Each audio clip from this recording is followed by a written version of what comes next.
So I watched Supergirl and it's okay. It's a okay movie. So I'm gonna try to do this one very quick. We ended up seeing it on opening night, Friday night, and yeah. So I'll do a quick spoiler free version. This movie, if you're not a huge uh space sci-fi kind of fan, because listen, you can be a fan of the superhero genre and not really sci-fi aesthetic, but this movie feels very Guardians of the Galaxy or Star Wars-y.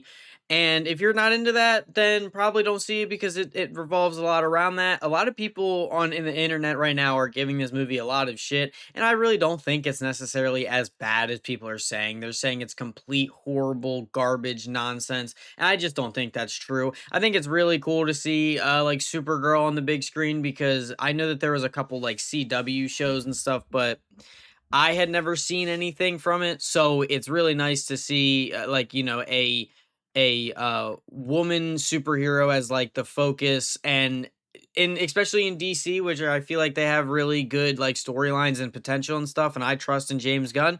So yeah, for spoiler stuff or like spoiler free, still it's not a bad movie. It's very fun.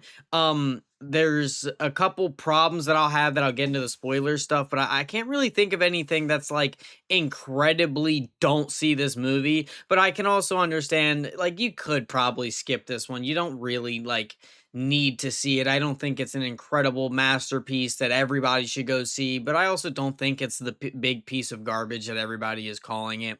But spoiler time, just gonna try to do this quick here. So this movie basically follows Supergirl, or Kara L, as she tries. And again, I'm sorry, I'm not super familiar with a lot of DC and Kryptonian stuff. So if I'm pronouncing her name wrong, give me a break. But yeah, Kara L, or Supergirl, and she is basically just kind of living her life, getting drunk in a red solar system, or on a red solar system planet, and basically she gets a call to action, like the hero's journey. She gets a opportunity to help a young girl, and she basically is like, I don't care, I'm not doing it. It's only until her dog Crypto is poisoned by the main villain, which is the main person that hurt this little girl. And so here's where a couple of my problems lie with this movie, and I'm not gonna do storyline order, but basically that's it. Crypto the dog gets poisoned, and now the person who has the antidote is the main villain. So now Kara, or Supergirl, now is going to try to get the antidote from the main villain while simultaneously helping slash um being a caretaker of the little girl from the beginning of the movie. So like basically in the beginning of the movie, the main villain shows up to this house, the house of the little girl. I don't remember her name, Ruth or something. I don't remember. I genuinely have no idea. But anyway, Ruth's family, which is what I'm going to call her from now on. Ruth's family gets killed by the main villain, and now Ruth wants revenge. She goes to this space bar asking for anybody to help her get her revenge, and how she will give them this fine sword that her father made as like an offering. Like, okay, we'll kill him with the sword, and then you can have the sword. Who will help me? Nobody does. So he tries to take the sword. Supergirl helps her, yada, yada, yada. She still tells her, no, I'm not going to help you. Sorry for the stuff that happened to your family. I'm sorry you had to go through that, but it's not my problem and I don't care. And then, yeah, and once that happens, her dog Crypto gets Supergirl's dog Crypto gets poisoned by the same guy who killed the little girl's family, and now they're a ragtag team going through. So, problems with this movie. The little girl almost does nothing, in my opinion. Now, I went and saw it with my wife and my good friend Xander, and he said, and they both, Ariel and Xander both said, well, the little girl's not supposed to be fighting. She's supposed to be more of a thing for Supergirl to kind of be dealing with. This movie is dealing with grief and like loss of family and home and things like that. Okay, I understand that. I'm not expecting the little girl to be fighting these space pirates because she's like fucking like, okay, where was I? Okay, I'm not expecting the little girl to be fighting these space pirates that are giving Supergirl a run for her money. But I'm saying there are literally like almost the entire film, the entire movie. This little girl is like we cut to her literally standing still and doing almost nothing. The only time that this little girl does anything is two times at the towards the end of the movie, Kara gets to a green sun planet or something. They share. Listen, I don't know enough about the Kryptonians and stuff. I thought red depowers them. I guess green poisons them. But there's also solar systems where there's two suns, so there's a yellow and a green. So when the yellow one goes away, the green one. I don't know. But anyway, there's a green sun, and Kara starts to die, I guess, or be poisoned or whatever, and the little girl drags her in a cave. That's one instance of her doing something. Later on, the little girl gets captured and thrown in a cell, and she basically is crying to the jail guy that's like watching over the jail cell, and is like, "Please, I'll do whatever. I'll talk to Krem, who is the main villain. I'll talk to him and I'll give him whatever he wants. I'll tell him whatever he needs to know, whatever, yada yada, whatever bullshit, right?" And a man, a space pirate man, probably 6'5". I mean, I don't know how tall he actually was, but at least weighing 300 solid pounds. This little girl strangles him to death. Um, how? Like, actually, how, bro? The Supergirl, like Krem, the main villain, right? Now, mind you, of course, all of Krem's little lackeys and his underling people, they're not going to be as strong, because the power scaling in this movie is kind of all over the place. And I don't mean all over the place as in it's bad, but like this Krem guy takes full punches to the face from Supergirl. Like, I mean, she's socking this dude in the face as hard as she possibly can, and he's eating like 10 of them. And he's not bleeding. He's perfectly fine. But yeah, one of his underlings gets strangled to death by a little girl that's probably no older than 12. And in the entire movie, she hasn't done literally anything.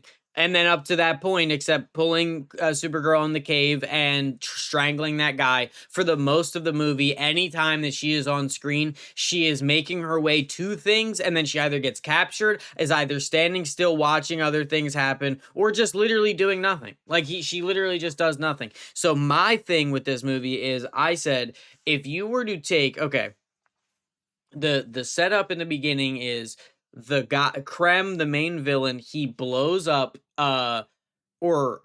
he kills the little girl's family, right? Ruth's family. Then they end like a contingency plan. I guess they hit a button and it blows up the Krem spaceship that he rode to the planet on.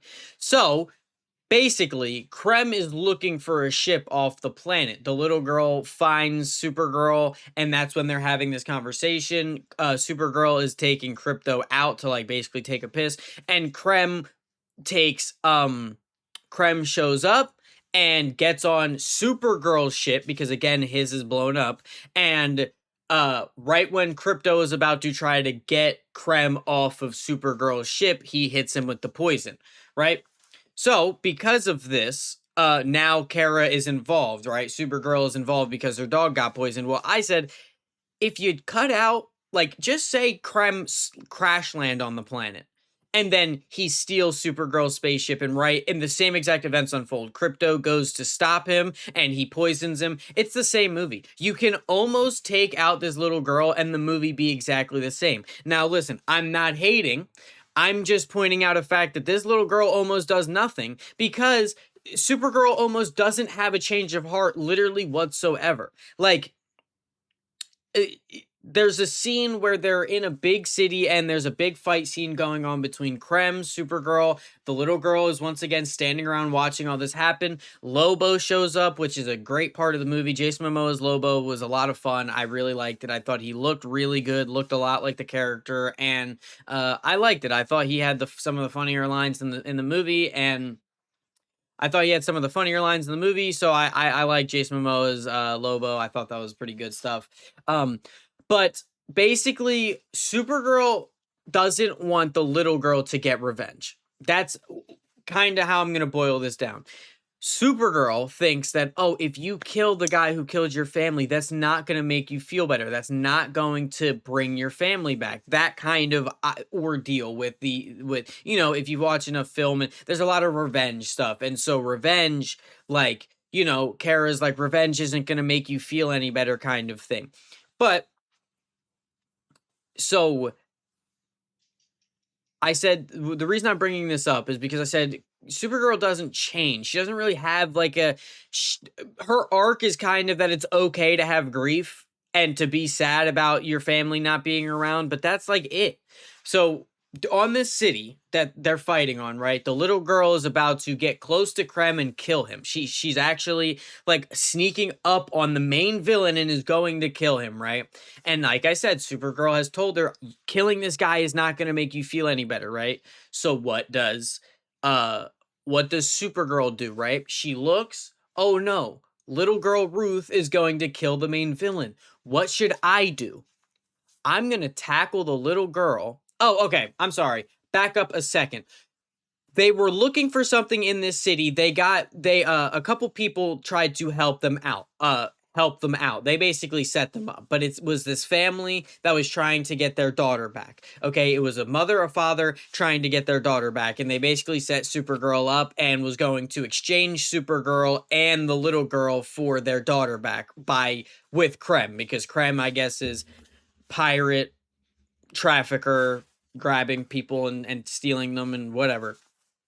So Krem is looking for the daughter of the mother and the father, right?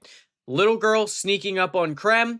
What does Supergirl do? She tackles the little girl to make sure that the little girl doesn't kill Krem. What does that lead to? Krem now kills the daughter, the mother, and the father. And then he just teleports and gets away for free. And guess what? Kara is literally unaffected entirely.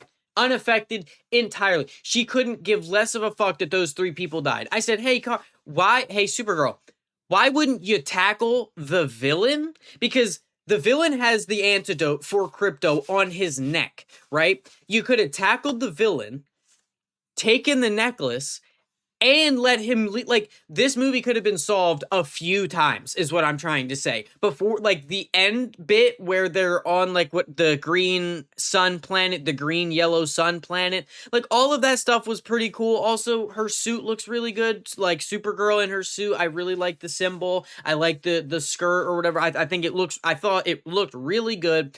This movie is very weird. It's like a 6.5 out of 10 because it's more good than it is bad. Like, people are saying it's slop, terrible, they're being so dramatic because it's not that bad. But there's a lot of stuff in here that I just felt was like very, like, what are we kind of doing?